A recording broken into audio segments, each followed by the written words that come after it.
Hi, I'm Ann Turner. I'm your local sleep and respiratory care specialist, and I teach beginner AI literacy in a simple human way. I spent more than 25 years helping patients understand sleep studies, CPAP therapy, oxygen, breathing problems, and what to ask when healthcare feels confusing.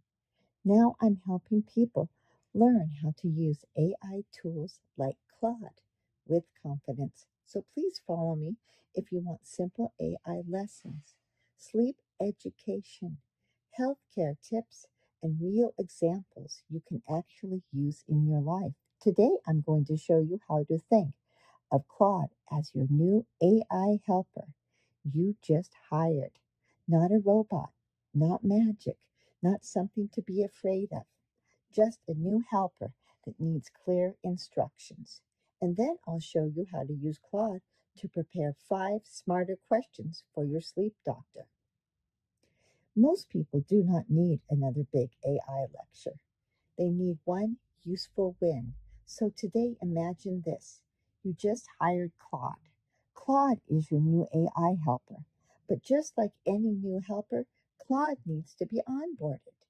You would not hire a new employee and expect them to read your mind. You would explain the job. That is exactly how AI works. The better your instructions, the better the help you get. Here's why this matters to me. For years, I watched patients walk into sleep appointments overwhelmed. They knew something was wrong. They were tired. They were snoring. They were waking up exhausted. They were worried about CPAP. They had questions. But once they got into the appointment, they forgot what they wanted to ask. That happens to smart people all the time. Healthcare can be intimidating. AI can help you organize your thoughts before you walk into the room. That is the human side of AI. It does not replace your doctor. It helps you show up more prepared. Before you ask Claude for help, give it context. Tell Claude who you are. Tell it what you need help with. Tell it how simple you want the explanation. Tell it what outcome you want, and also tell it what you do not want. For example, you can say, "Do not overwhelm me. Do not use complicated medical language. Do not diagnose me. Help me organize my questions." That one instruction can completely change the answer. This is one of the first lessons of AI literacy.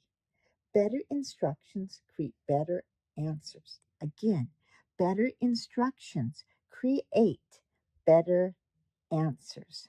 Now, let me make this practical. Open the App Store or Google Play. Search for Claude. Look for the official Claude app by Anthropic. Download it. Create your account and save your login somewhere safe. That may sound simple, but this is where confidence starts. AI literacy is not about learning everything in one day. It starts with one small step you can actually do. You do not need to pay right away. Start with the free version. Practice asking questions. Practice summarizing information. Practice organizing your thoughts. Practice preparing for appointments. Then personalize Claude with a starter instruction. You can say, "Explain things clearly. Use simple steps. Assume I am smart but new to AI. Ask me questions when needed. Help me organize my thoughts before giving me advice." That tells Claude how to teach you. And for beginners, that matters. Let me say that again. And for beginners, that matters. And we were all once a beginner. Because AI should not make you feel smaller, it should help you feel more capable. Now give Claude a real job, not a vague question like, "Tell me about sleep." That is too broad. Instead, give Claude a clear task. Say, "I have a sleep doctor appointment coming up tomorrow. Help me prepare 5 clear questions to ask. I want to understand my symptoms, my sleep, my test results, and my treatment options. Now Claude knows what you need. You are not asking it to diagnose you. You are asking it to help you prepare.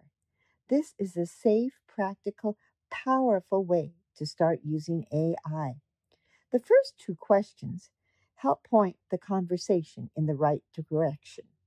I said, the first two questions help point the conversation in the right direction. Question one: what do my symptoms suggest we look at first? That helps connect your real life experience to the medical conversation. Question two: do I need a home sleep apnea test, an in lab sleep study, or another type of evaluation? That is important because not everyone needs the same kind of sleep test. Some people don't even need a sleep test at all. That's why you have a doctor or a provider to help you make that decision. Some people need home testing.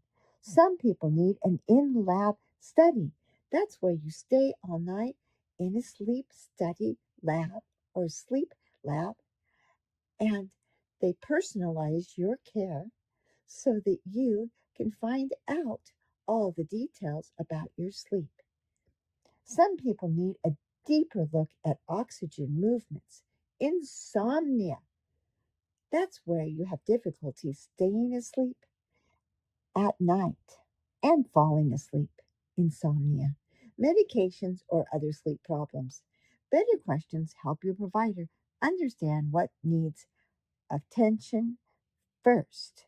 And if you have any difficulty coming up with these questions, just ask your new employee Claude to help you pose the questions correctly. The next two questions help you understand the bigger picture. Question 3: if I already had a sleep study, what were the most important results? This matters because sleep studies can have a lot of numbers. You may hear terms like AHI, that means apnea hypopnea index, oxygen levels, REM sleep, that's your dream sleep, arousals or CPAP pressure. Arousals are the times your brain is awakening at night. And CPAP pressure is a pressure measured in centimeters of water that's used by a particular machine that helps people with sleep apnea sleep. It basically just prompts your airway open with positive air pressure. It's simple, easy to use, and now extremely comfortable. You do not need to understand every number before the appointment, but you can ask which results matter most. Question 4: could my sleep problems be affecting my blood pressure, mood, memory, pain, daytime energy, or relationship? Sleep is connected to the whole person. It affects how we think, feel, breathe, heal, and function during the day. That is why sleep questions are not small questions. They can change the whole healthcare conversation. Don't walk in empty handed. Question 5 is one of the most important. What are my treatment options, and how will I know if treatment is working? The question helps move the appointment towards a plan. Before your visit, write down your main sleep problems. Write down your bedtime and wake time.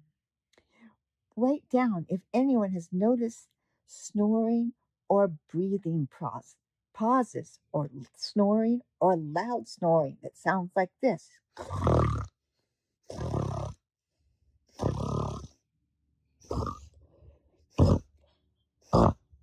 Write down your daytime sleepiness. Write down your current medications and bring any prior sleep study or CPAP history if you have it. You do not need a perfect medical speech. You just need organized notes. Prepare patients, have better conversations. Once again, prepared patients have better conversations with their providers. Here is the big takeaway. AI did not replace your doctor. AI did not diagnose you. AI helped you prepare. That is the human side of AI, and that is what I teach. You can copy this prompt into Claude. Act like a patient educator. Assist. I have a sleep doctor appointment coming up. Ask me about my symptoms, sleep schedule, daytime fatigue, snoring, breathing pauses, medication, and prior sleep testing. Then create 5 clear questions I can bring to my doctor. Keep it simple and organized. Screenshot this, save it, share it with someone who feels overwhelmed by AI or overwhelmed by healthcare appointments.